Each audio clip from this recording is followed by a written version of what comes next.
Today, we're jumping right into a huge topic, the cybersecurity of the autonomous systems that are all around us. We're talking everything from drones to satellites. We're going to pull together the key findings from 3 different research papers to really get a handle on the challenges and, more importantly, the path forward for securing this technology. Because let's be real, this tech is already changing our world, from the operating room to outer space. So understanding the risks, well, that's step 1. All right, so here's how we're going to break it all down. First, we'll get a sense of just how big this robotic revolution really is. Then, we'll dig into the common weak spots that hackers love to target. After that, we'll look at what an actual attack looks like. And then, this is the important part, we'll pivot to the solutions. How we can build a digital defense right now, and how we can design smarter, more secure robots for the future. So before we can even talk about the cybersecurity problem, you really have to appreciate the scale of what's happening. This isn't some sci-fi movie concept anymore. The age of autonomous systems is here, and it's woven into pretty much every part of modern life. And just take a look at this. This gives you a great snapshot of how far we've come. We are way beyond simple factory arms. We're talking about sophisticated systems, analyzing crops out in the fields, assisting surgeons with incredible precision, navigating dangerous disaster zones, and playing critical roles in national defense. Every single one of these is a huge step forward for technology, and also a brand new target for attack. And the sheer numbers here are just mind-blowing. One of the papers we're drawing from, by Yakub and his team, points out that over 40 million robots were sold in just 3 years, between 2016 and 2019. Think about that. This isn't some niche hobbyist market, it's a full-blown global explosion.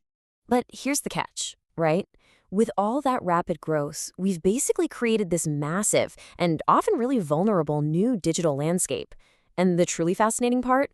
The same basic weaknesses keep popping up over and over again, whether we're talking about a cheap consumer drone or a multi-million-dollar industrial robot.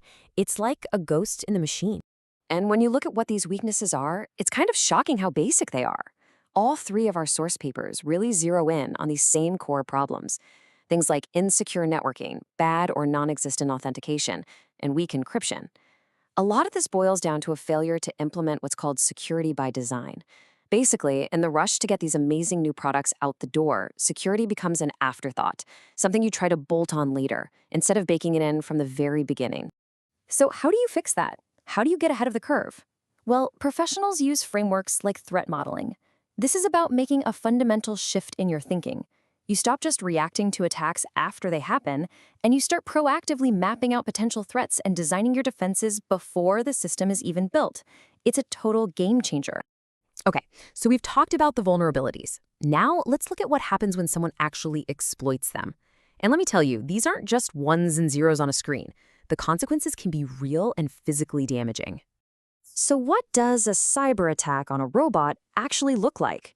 It's not always some big Hollywood explosion. A lot of the time, it's quieter, more insidious, but just as dangerous. This table pulls together some really clear examples from our sources. Take GPS spoofing. An attacker can literally feed a drone or even a satellite false location data, hijacking it or just sending it way off course. Or look at a de-authentication attack. That's where a hacker just boots the real operator off the network and takes over. Imagine you're flying a drone and suddenly the controls just go dead in your hands. That is a very real possibility. And you've got to remember, these threats aren't purely technical. As one of our sources points out, the attack could come from an insider with a grudge, a competitor trying to steal secrets, or even just a well-meaning employee who gets tricked by a phishing email. The human element is always a huge part of the puzzle. All right, that's enough doom and gloom. We've laid out the problem pretty clearly. So now, let's talk solutions. How do we actually go about building a solid defense for these incredibly complex and important systems? The key is that good security is never just one thing. It's a strategy with multiple layers. On one hand, you have your passive defenses. These are your walls and your locks, things like strong encryption and hardware that can't be easily messed with. But then you need active defenses too. Things like intrusion detection systems that are constantly watching the network for sketchy behavior, or even honeypots, which are basically decoy systems set up to trap attackers.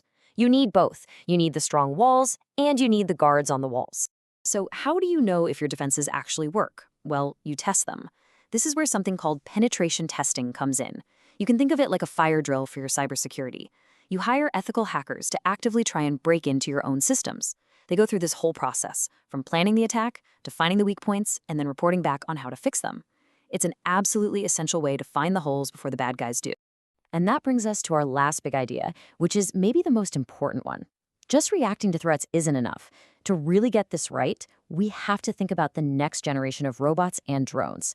And that means we need a whole new way of thinking about how we design them from scratch.